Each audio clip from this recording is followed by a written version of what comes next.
Hey everybody, I'm Brandon Adams. Welcome into Go With The Flow, presented by R.S. Andrews, where myself, the entire Dog Nation team, including our buddy Dari Payro from R.S. Andrews, look at the top games of the weekend from a gambling perspective. We will look forward to doing that with all of you. Actually, a pretty fun slate of games here this week. Unfortunately, though, one of those games does not involve the Georgia Bulldogs. So before we get into the games, and I think actually this week's slate, as I said, pretty good. Before we do that here in our program, let me at least give some Georgia talk before we kind of get going. And I'm curious to hear, Connor Riley, from you, and obviously Dari Payro, I want to hear from you on this as well. According to the Action Network, which is a website that covers the gambling industry, Georgia's national championship odds currently sit at 14-1.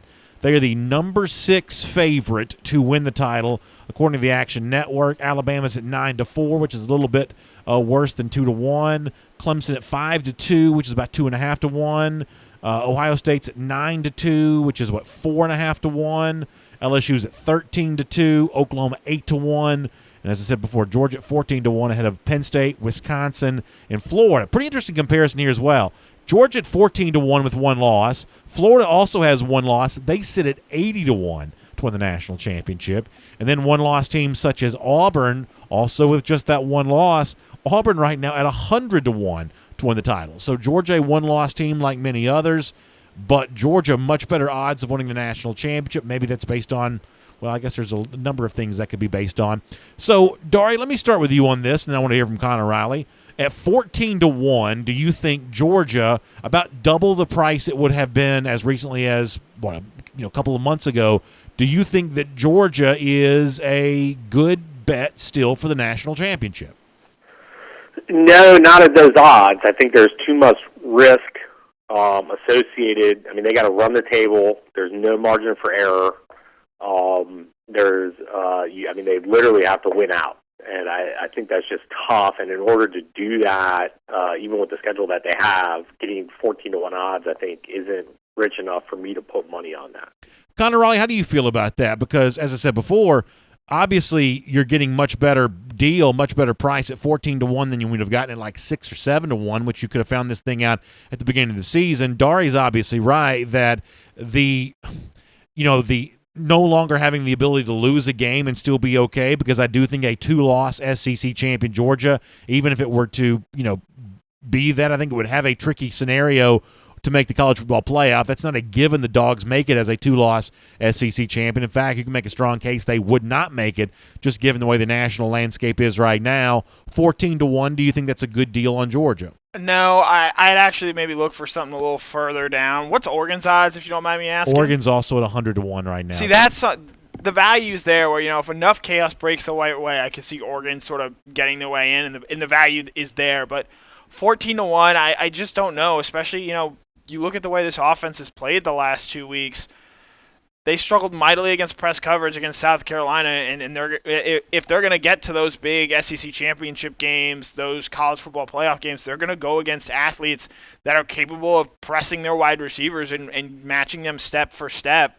And that's caused huge problems for this Georgia offense right now. And other than scheming ways for those guys to get open, I'm not really sure how you fix that, because at the end of the day, the Alabamas, the Ohio States, the Clemsons, they just have better athletes at that defensive back position than Georgia does at wide receiver right now. Dari, if I'm hearing Connor correctly, it sounds like that his case against Georgia here is more about the way they've played, more so than the fact that by taking a loss, they've now, I guess, kind of restricted their ability to move through the playoff picture. For you, is it also about the way in which Georgia has played, or is it more about the scenario of once you've already suffered your loss, you really kind of only get one to reasonably have a chance of feeling safe? Is it more about the fact that Georgia's taken an L, or is it more about the fact and the way that Georgia has played here over the last few weeks?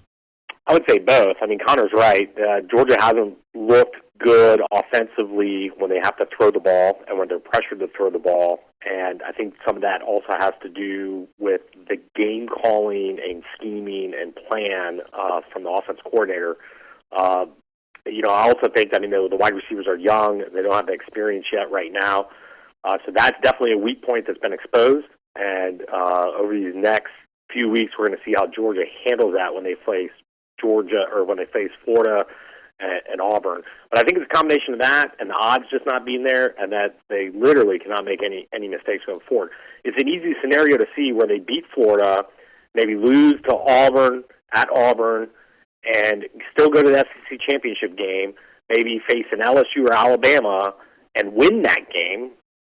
And then the loser of that earlier game, LSU or Alabama, still gets in the playoff as the fourth seed. And I can just see that scenario playing out, which would be kind of crushing for Georgia to finally get through the SEC championship game and not make the playoffs. So, yeah, I think that's a good point, too. So here's, I guess, my final thought on this. We talked about these numbers on Dog Nation Daily this week, that according to 538, which crunches this kind of stuff, if Georgia gets past Florida, it says it now has a 27% chance of making the college football playoff and a 30% chance of winning the SEC. So a little better than 1 of 4 of making the playoff, a little better than or a little worse than 1 in 3 of winning the conference. And the reason of the difference in the numbers, as Dari explained, that Georgia could then lose to Auburn and still win the SEC because of the way it would have sewn up the SEC East. Obviously, there's a reason why Georgia's not the top favorite to win the national championship right now. That's partially based on what Connor said about the way in which Georgia's played, and partially based on what Dari said about the manner in which it has taken a loss, now removing its margin for error. But if you like Georgia at 7-1 to begin the year, I think there's certainly something to be said for buying back in an even better price right now at 14-1. Odds are, is Georgia going to win the title? Vegas would put it at this number. The actual odds are somewhere probably around 1 or 2% that it wins the national championship, but still kind of a fun ride to maybe be had, assuming the Dogs can get past the Gators. Obviously, we'll talk more about that game next week as a part of Go With The Flow presented by R.S. Andrews. For this week, though, as I said, I'm actually really intrigued by this week's slate of games. Before we get into that, I'll remind you about our friends at R.S. Andrews. It was cold in my house last night to the point where I'm like pulling those covers up to my shoulders. I don't typically get very cold. I'm pretty hot-natured, all things being equal, but my family loves to kick on the heat when it gets cold the way it has been last couple of nights or a few times within the last week or so. R.S. Andrews is great to know if you've got the same thing going on in your house because, let's face it, when you turn that furnace on for the first time during the cold weather season, not only do you want to make sure it's going to work the way it's supposed to, but you want to make sure it's safe to make it all the way through the cold weather season to come. That's why R.S. Andrews offers the $99 furnace safety check. One of their very well-trained techs going to show up at your house, give the system the once-over, and make sure they get it back to factory-fresh specs to make its way through the cold weather season to come. So rsandrews.com, the place to go to find out a whole lot more about that. All right, for those of you who've never been with us in the show before, you've already heard from Dari Payro, you've heard from our buddy Connor Riley, and in addition to that, you'll hear from Mike Griffith and Jeff Sintel as well. We go through the games of the weekend. Each one of our experts telling you how they think the game's going to play out. We'll even hear from Dog Nation daily listeners and viewers on this as well. And then at a certain point in time, we've established a consensus. Hopefully you'll play along as Dari Payro decides, based on that consensus, if he wants to go with the flow or not. That's kind of the way the game is played around here, and you can do that as well. We look at all these games from a point spread perspective, starting with Mississippi State traveling to Texas A&M. A&M got a cover last week against the Ole Miss Rebels, now trying to win back-to-back games for the first time in 2019. Mike Griffith, what do you say about this one? I see A&M as a 10.5-point favorite. I think they'll cruise. I think Mississippi State is dead. I'm going to take Texas A&M to beat Mississippi State 28-10. So Mike takes the favorite. He takes the Aggies right there. Jeff Sintel, do you agree? Wow. A&M, this is going to be a running theme for me this week, folks. I'm going to lay a lot of points. That's 10.5 points. I'm going to lay them, and I think A&M will cover that spread. Clean sweep on that from our riders, both of them taking the favorite. Dog Nation daily listeners and viewers, my guess is for the most part they've completely given up on the conference's other Bulldogs. Yeah, that's about right. That's about what I expected. 74%, almost 3 of the 4, taking Texas A&M in this game. I don't think that's a bad play here at all. Connor, you've generally speaking haven't been that high on Texas A&M. What do you think about the Aggies in this spot? I don't feel great about this. 10 points is a lot. But this, as Mike touched on, this Mississippi State team is just dead. Yeah. I mean, when you've got your head coach answering questions about possibly taking the Rutgers job, Yeah. I mean, he's almost borderline checked out on the season. I have no idea where these players' mindsets are going to be at. What a disastrous hire this was by Mississippi State for Joe Moorhead. Just, a guy who was generally very well thought of prior to taking that Mississippi State job, but just nothing has worked out for them. They lost to Tennessee a few weeks ago. I think there's a real chance this Mississippi State season goes on. This could get uglier and uglier. Yeah, I think the worst part about the Moorhead situation, the rumors he might be going to Rutgers, is the general apathy that exists from the people around Starkville about this. They genuinely don't seem to care about him one way or another. So I think that's a factor in this game. As I mentioned before, Texas A&M, after playing a real brutal stretch to start the year, now trying to settle in, win back-to-back games for the first time this year. Here's the thing I want to say about Jimbo Fisher, though. It has largely been treated as if he's kind of a disappointing, underwhelming coach since he's taken over at Texas A&M. Numbers don't exactly bear that out. Now, he's not going to win the West this year, which some Aggies fans want you to do at some point in time, but he is 13-7 against the spread in his last 20 here since taking over as Texas A&M coach. That's covering at about a 65% clip. Just 5-7 against the spread versus SEC opponents, but listen to this. 6 times the Jimbo Fisher at Texas A&M has been favored by double digits. He has covered the spread in all 6 of those occasions. And on the road under Joe Moorhead as a road underdog, Mississippi State 0-3 against the spread right there. 10.5 sounds like a lot, but the truth is, given how bad Mississippi State is at the moment, I'm not quite so sure that is a lot. I think A&M knows it needs to get fat right now against the easier portion of its schedule. Dari, maybe I'm being a square here, a sucker. I actually like Texas A&M a lot. I think this is an easy win at Kyle Field on Saturday, by far more than the 10.5 points. I'm going to take the Aggies here, too. Do you want to go with the flow? I'm going to go with the flow. Mississippi State's secondary has been getting lit up. They're also not that good on offense. They're the second worst passing offense in the SEC. I think the Aggies are going to do enough to cover and win by double digits. You know what we did not do, by the way, is give our records from last week. We need to update the tote board here. So that's our first pick on the board. A lot of love for Texas A&M. But before we move on and look at our next game, I got so excited about talking about Georgia, I didn't get the update on the records from last week. So let's take a look at how we performed a week ago and kind of where we stand on the season as of now. And, Dari, I got some bad news for you. On the basis of a 7-4 week last week, Connor has now moved up to 39-31 on the year. Now, I've got Dari at 6-5 here last week. We might want to check that and make sure he wasn't 7-4 last week. Let's check that just to make sure, because that's going to matter right now. On the basis of this right here, it's got Dari and me both at 6-5 last week, which, if that's correct, puts Dari at 38-32 on the year, and me at a robust 30-40. We might want to go back and check on that. There's a chance Dari may have been 7-4 last week as well. So, Dari, you and Connor right now in a neck-and-neck situation one way or another, with me bringing up the rear by quite a wide margin here as of the moment. Yeah, I mean, I'm feeling good. Still feeling good about it. I mean, last week, like I said, there's a couple games that I really loved. You know, would have made a lot of money if I was in Vegas. I'll take an action. LSU was my big play. That came through. I also liked Auburn and Oregon. So my big money plays were actually really good. So even though I didn't get as many wins of the games, I was pretty happy with last week. Well, listen, as long as the money in the pocket feels the way that it's supposed to feel, that's all that really matters when it all comes down to all this. Speaking of money in the pocket, a chance to make some of that on the next game as Auburn gets ready to take on LSU. LSU also sitting at home as a 10.5-point favorite right now. This is a difficult one to handicap for a lot of reasons, which we'll get into. But Mike Griffith, you get first bat here. Your thoughts on the two Tigers going head-to-head? I believe that LSU can score with anybody in the country. I think they'll run over LSU. I take LSU 41-20 in a battle of Tigers. So the favorite for the LSU Tigers, that's the direction Mike Griffith is going to go on that one. Jeff Sintel, do you agree? This is one of those Keith Jackson type games, one of those granddaddy lines for a granddaddy game. I like LSU. I like them in a big way, and I definitely like them more than the 10.5. So yes, indeed. Jeff Sintel also taking the LSU Tigers there as well. Dog Nation Daily listeners and viewers, they don't like Auburn, and that's about right what you'd expect. 69% do take the LSU Tigers here, so a lot of LSU love thus far. Connor, is this too much? Clean sweep on LSU to begin things here? It feels like it. Look, no one has been more critical or questionable of Bo Nix and this Auburn offense.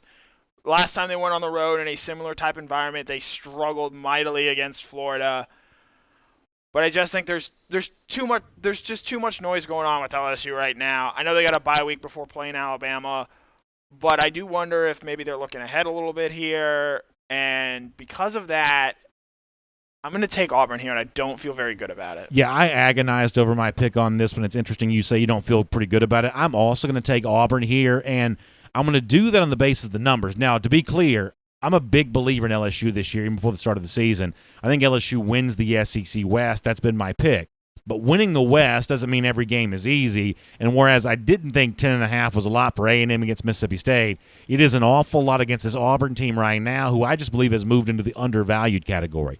A lot gets made about the fact that Auburn hasn't won here since 1999, but during Gus Malzahn's tenure, which only dates back to 2013, the numbers are a little bit more like what you would expect. Malzahn 3-3 against the spread in 6 meetings versus LSU. He is 2-4 straight up in those games, but LSU is a top program, and you have to play on the road there every other year, so that kind of makes some sense. The big loss for Malzahn, though, was in 2017 when he had a good team, won the West that year, beat Alabama, beat Georgia during the regular season, but lost at LSU. That's one that stands out. He has done pretty well in a situation when he's been a double-digit underdog. Malzahn 4-3 against the spread in that scenario, dating back to his first year there. Has won twice outright as a double-digit underdog, but you have to go back to 2013 with Alabama and Texas A&M to see examples of that. Now, conversely for LSU, one of the untold stories around this league is how good Ed Orgeron's been against the spread. In his time at LSU, he's gone 17-7-1 in SEC play against the spread, but here's the number that matters. Just 7-8-1 at home as a 10-plus point underdog. So you think about LSU and Death Valley being one of the great home field advantages in college football. Not according to Vegas and the online sports books. As I said before, just 7-8-1 as a double-digit plus home favorite there. Here's one more final point to get to, and then I'm going to cede the floor. When you saw Florida battle against LSU, and LSU have that cover, that 2-touchdown win against the Gators, a lot of work being done by LSU on the ground, 200-plus yards rushing for the Tigers there that day against the Florida defense. It's a lot harder than that to run on Auburn, though. They are yielding just 3.1 yards per carry through this portion of the season thus far. So based on a really good defense, based on LSU being good against the spread but a little shaky at home sometimes as a really big favorite, that may be just enough for a guy in Malzahn who's kept it close in big games before to keep this one close. I'd be shocked if Auburn won. Sometimes you say if you don't think the underdog has a chance to win outright, you don't take him at all. But this is enough points where you can do that safely. I'll take LSU to win, but Auburn to cover. And Dari, that puts the flow on the side still of LSU by a 3-2 margin. So do you want to go with the flow and take LSU? I do not. I'm going to take Auburn in the points. Auburn's defense is really good. That defensive line's loaded with NFL talent. They're going to be able to get pressure on Burrows. They're going to make him feel a little uncomfortable. But Burrows, he's on another planet right now, throwing 80% of his passes, and he's completing them downfield at that same percentage. So LSU is going to win. They've got too much offense. But I do like Auburn's defense to kind of keep this somewhat low scoring for an LSU game.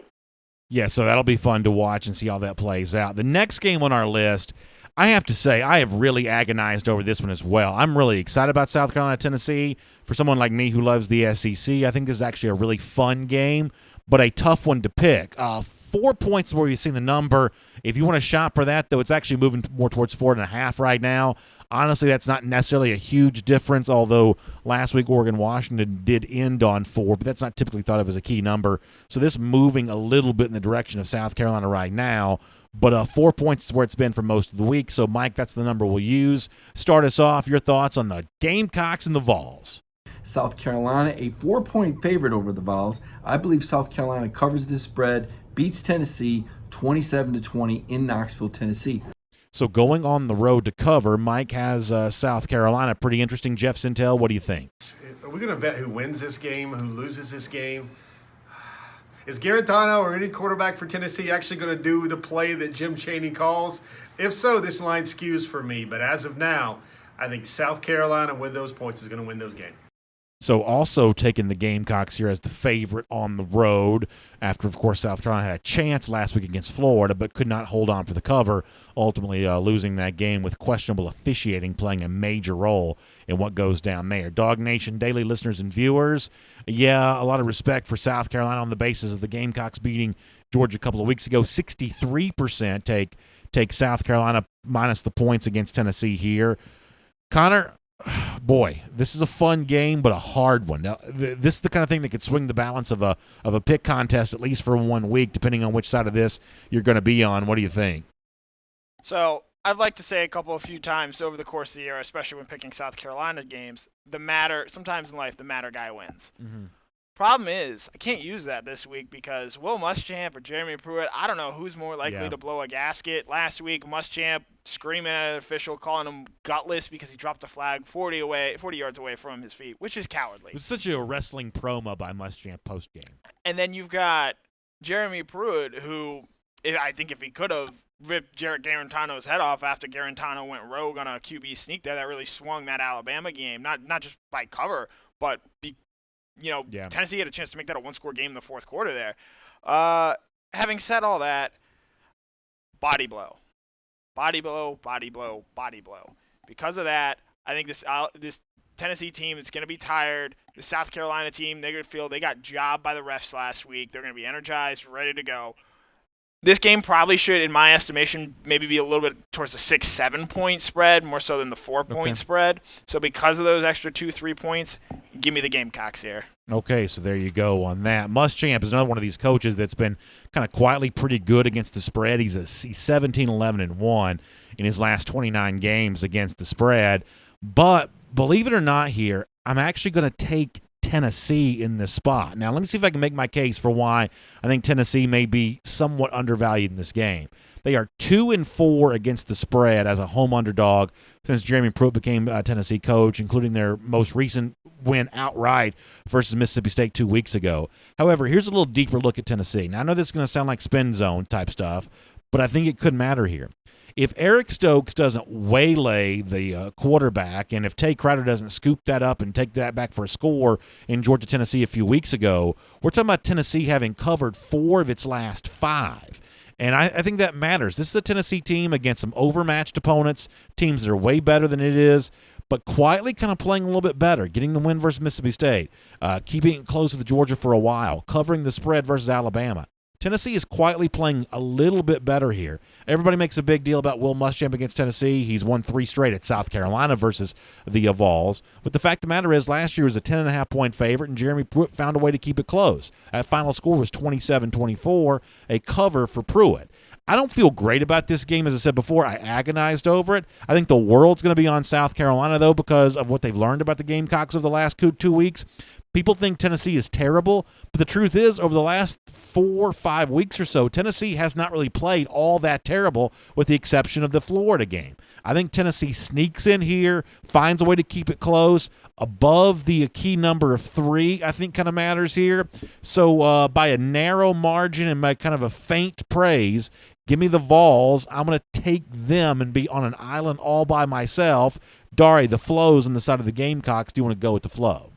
I do not. I'm going to come on that island with you. Nice. Really not happy about the pick in this game because, both these teams aren't that good. They both have good defenses, and they're playing pretty good defense. But, man, South Carolina's offense is bad. They can't move the chains.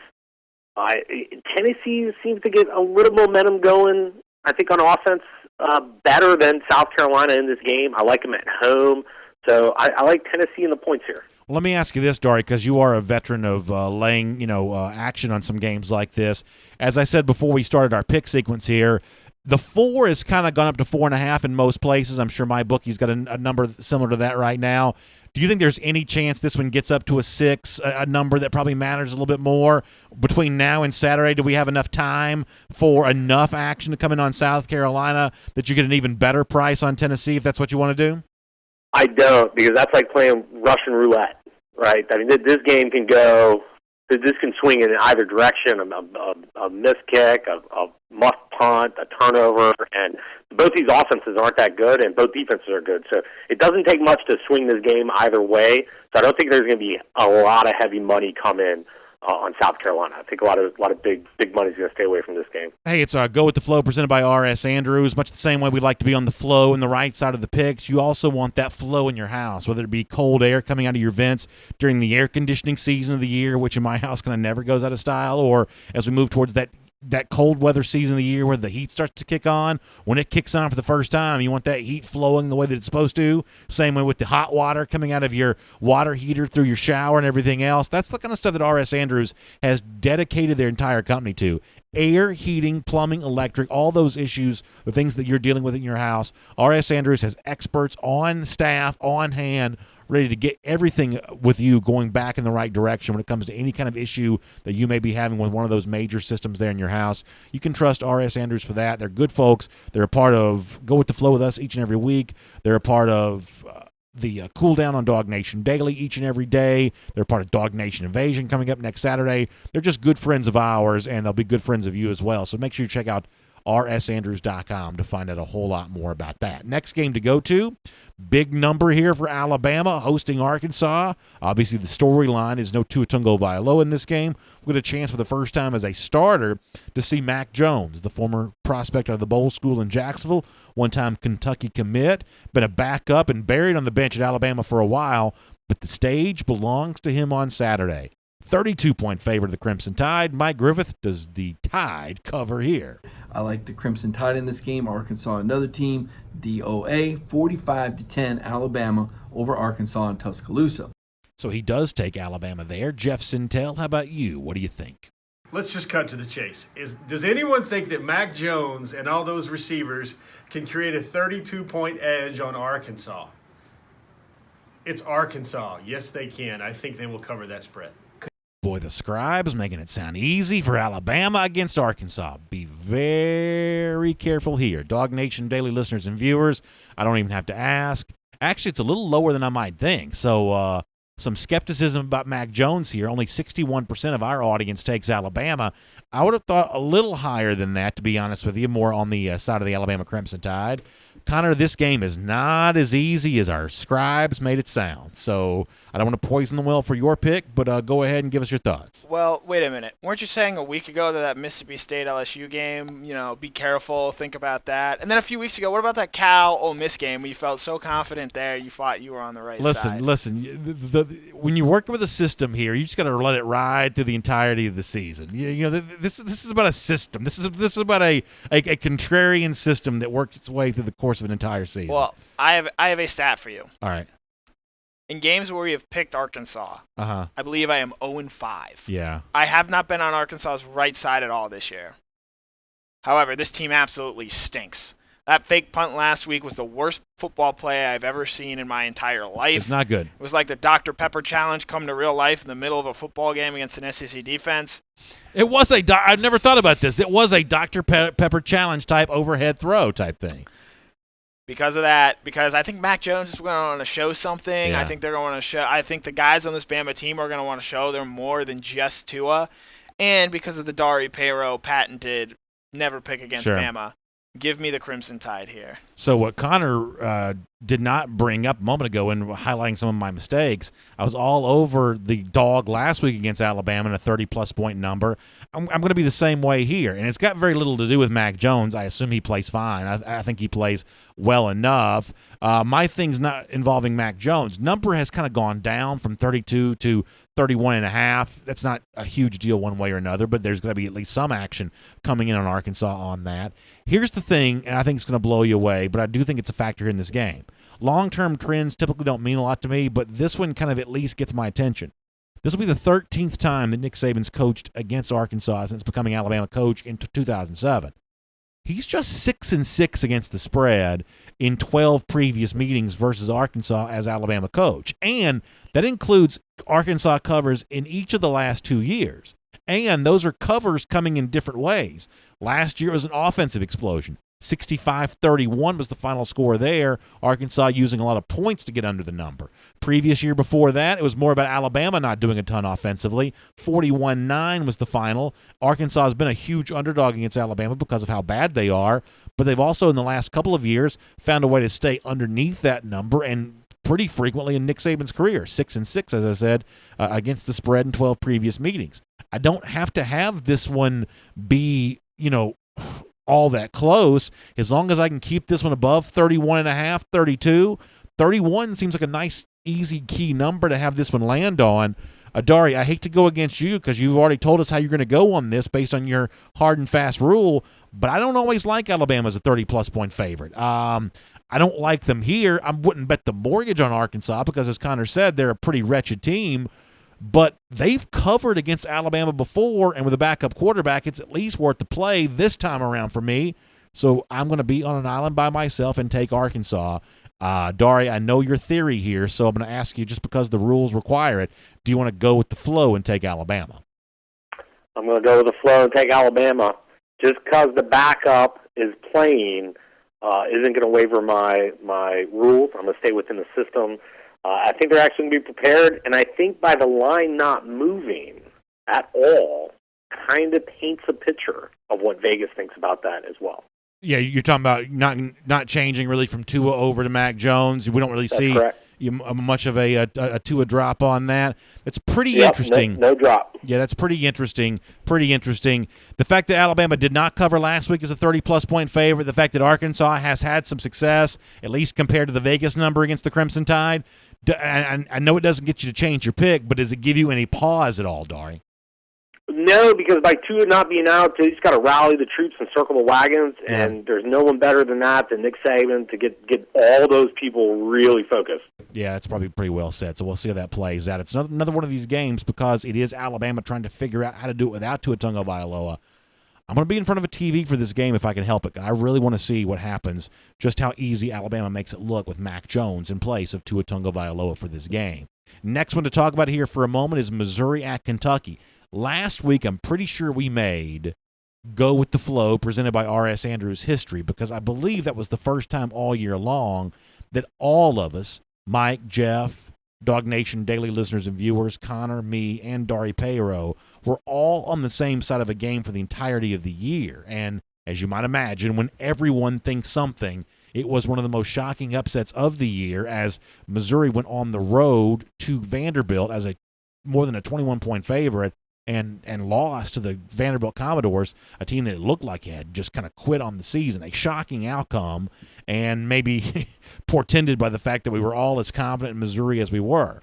Missouri back on the road again this week. Another kind of long trip for them at Kentucky. Also, once again, as a double-digit favorite. It was 10 to open the week. It's 10.5 a lot of places now.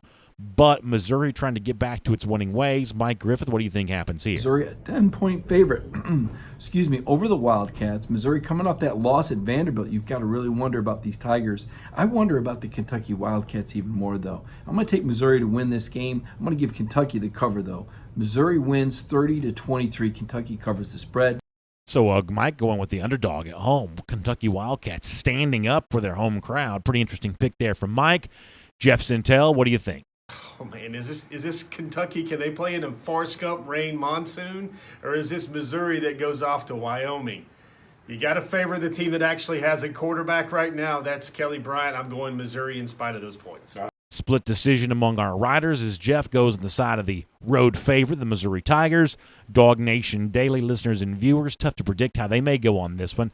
Actually, a lot on the side of the underdog here. Pretty surprising there, 76% on Kentucky. So right now, the flow belongs to the home-standing underdog Wildcats. Connor, what do you want to do with this?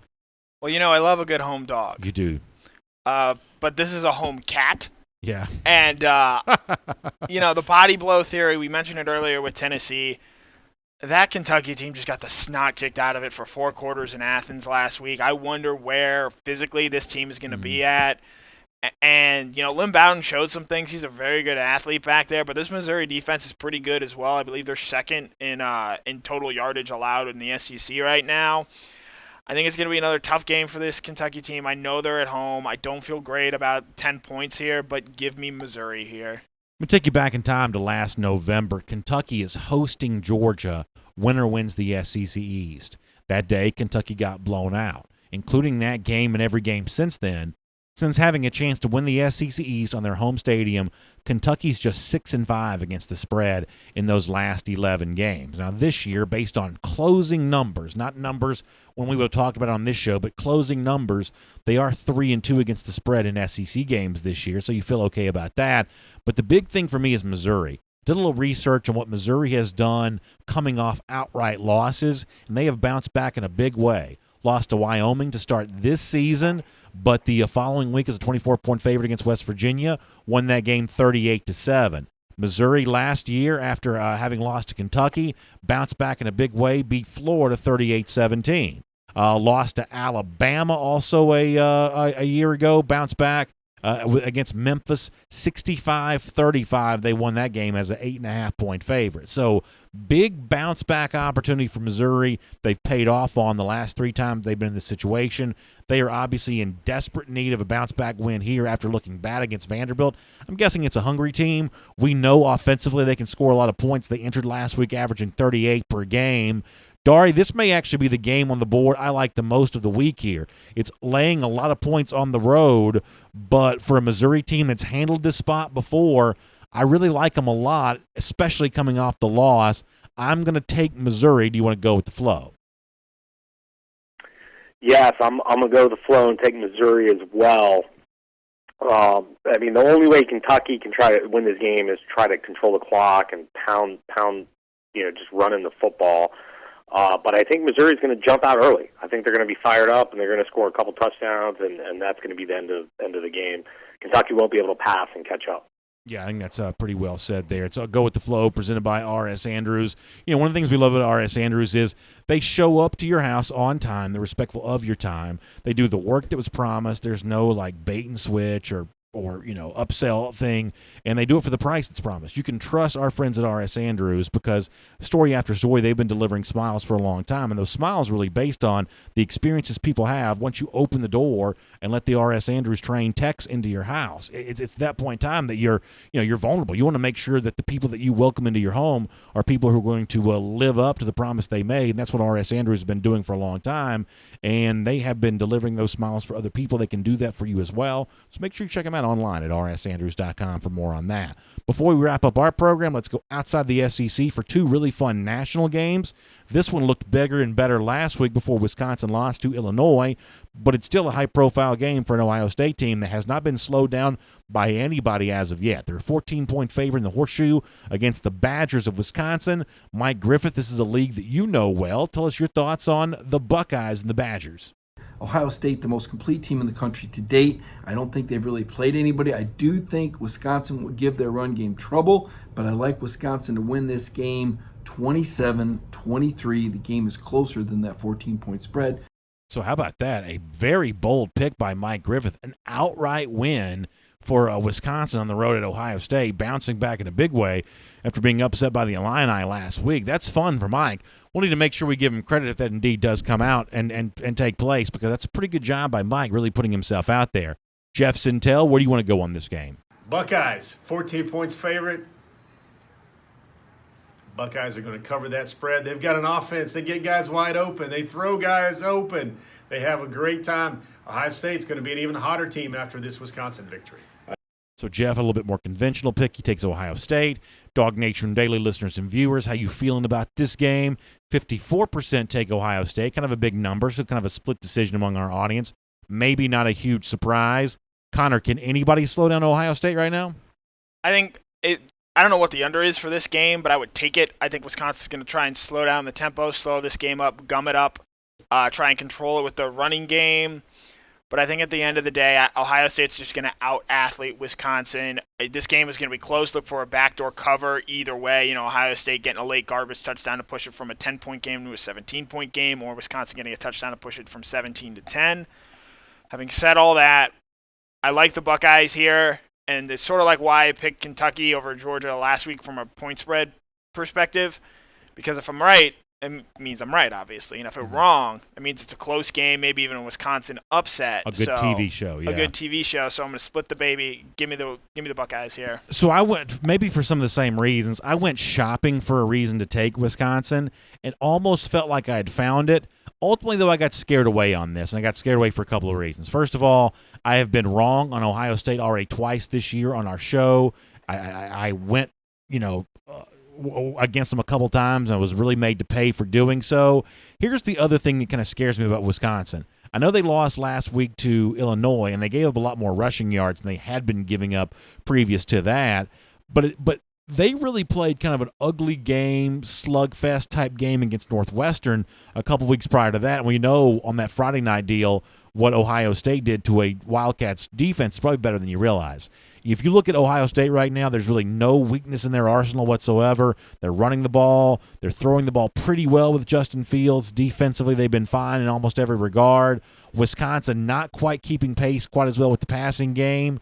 And defensively, while they've been stout, they were tested a little bit by an Illinois team a week ago.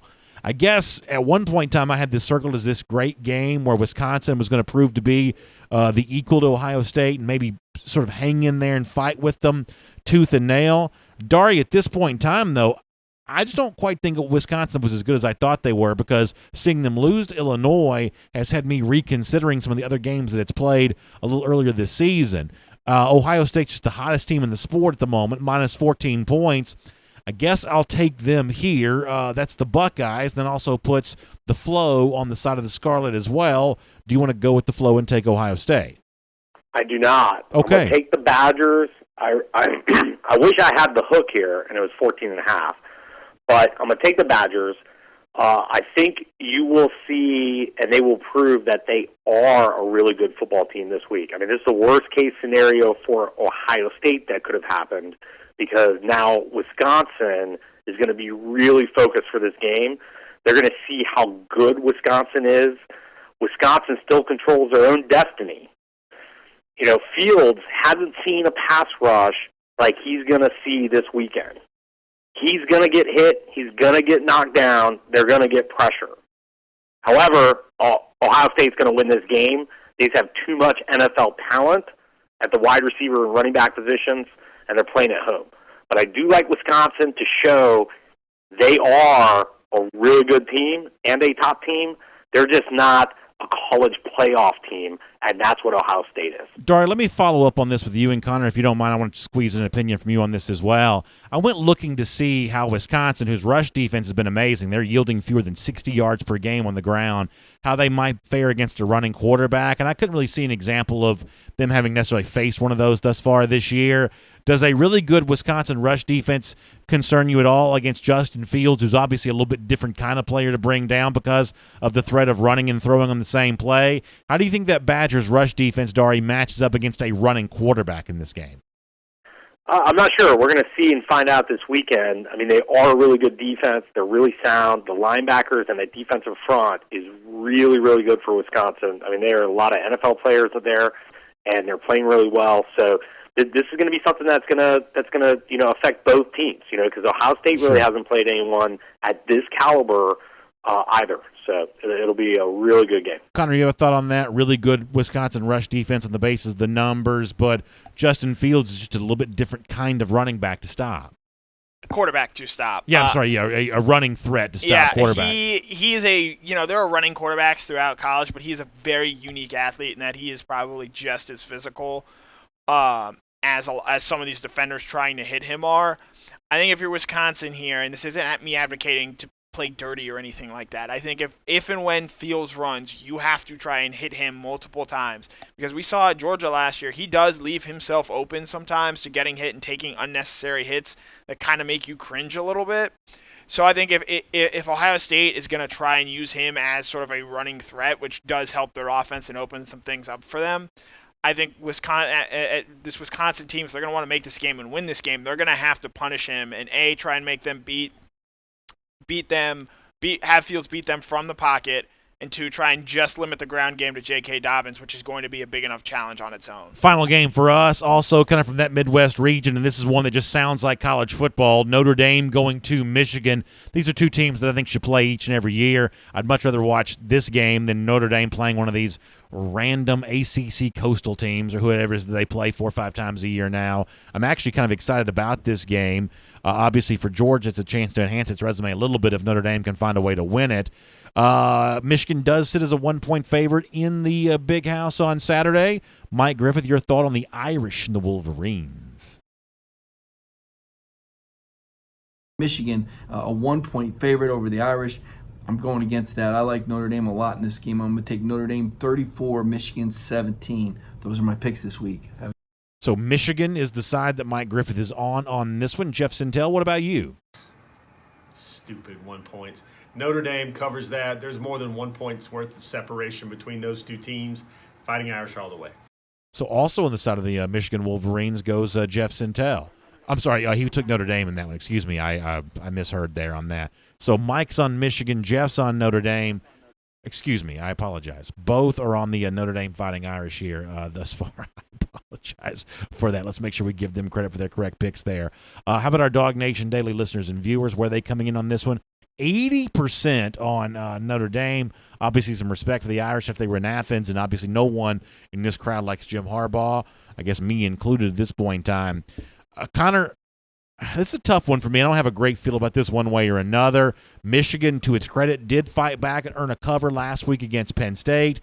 Notre Dame, been kind of a while since we've seen them in a big game spot, maybe a little closer than it should have been against USC a couple of weeks ago. You have a strong feeling on this game?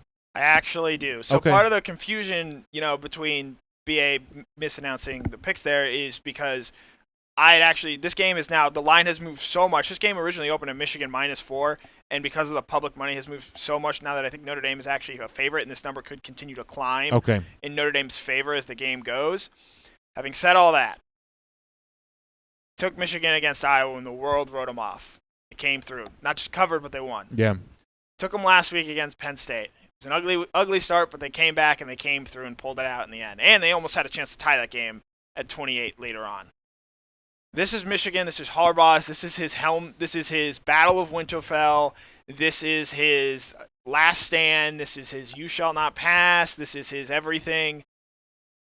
And because I believe when this game is final, or when this line sits and finalizes, Notre Dame is going to be the favorite, which would make Michigan a home dog. And I love a good home dog. So even though this number we are betting at is -1, give me the Wolverines here, and I feel pretty good about this. This Notre Dame team struggled against USC. I think this Michigan defense is going to be able to do some things to this Notre Dame offense, and I think they're going to find just enough points in this game to pull out the win at home for Harbaugh. All right, so Connor brings a really good point. Make sure you're really careful about this line. Plus, anytime you're talking about ones that could become 1.5 or one that could flip the other side, also think about a money line situation on this too, because you get caught with the wrong number. I mean, we see 1-point finales a lot, so be really, really careful about where you get this to make sure you actually cash a check if your side wins on this. So be really careful about that. I don't have a lot of astute analysis here because I made my case a couple of weeks ago, and yes, I lost on this last week, but I'm not changing my mind on this. I'm done with Harbaugh. I feel like he's already had last stands. I've taken him a bunch. I keep expecting you to get better at Michigan, at least in terms of actually walking away with W's. It's not happening that much, and I don't care about 17-12 or whatever it was against Iowa a couple of weeks ago. I do think Notre Dame's pretty good. I think it's obviously tough in Ann Arbor. I'm sure that crowd's going to be fired up and ready for this game, although they did still lose outright a week ago. I don't have a strong feeling on this, but I am going to take Notre Dame. I'm not even sure. Just give me the Irish wherever this thing one lands. But I guess right now we're working with it as a 1-point number for Michigan. I'll take the Irish here. Dar, you want to go with the flow and take the Irish? I'm going to go with the flow, take the Irish, and slap the sign. I think they're going to win this game. Harbaugh, his last stand, one of his last stands. I think it'll be an entertaining game. I think it'll be a close game, but I think Notre Dame is just a better team, and they're coming off the bye, so that extra week of preparation for this game is going to make a difference. And then you throw in all the Harbaugh to NFL rumors that have been floating around this week. There's a lot of distraction there, so I like Notre Dame. Yeah, I think that's pretty well said. The interesting thing is, I wonder if Notre Dame would have been a favorite if Georgia didn't lose.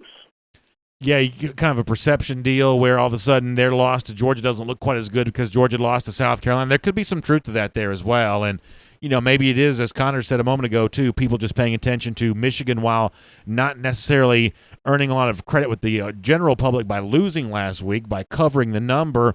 All of a sudden they're looking a little bit better against the spread, so maybe that's kind of a factor in here as well. It should be a fun game, and it actually should be a pretty interesting slate of games both in and out of the SEC here this weekend.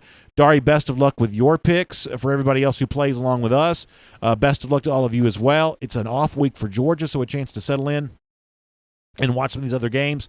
Dari Payro, I hope you enjoy it. We'll look forward to speaking to you next week as we head towards the cocktail party for the Dogs, which from a gambling standpoint should be quite interesting. Dari, enjoy the weekend. We'll look forward to speaking to you then. All right, you too. Go Dogs.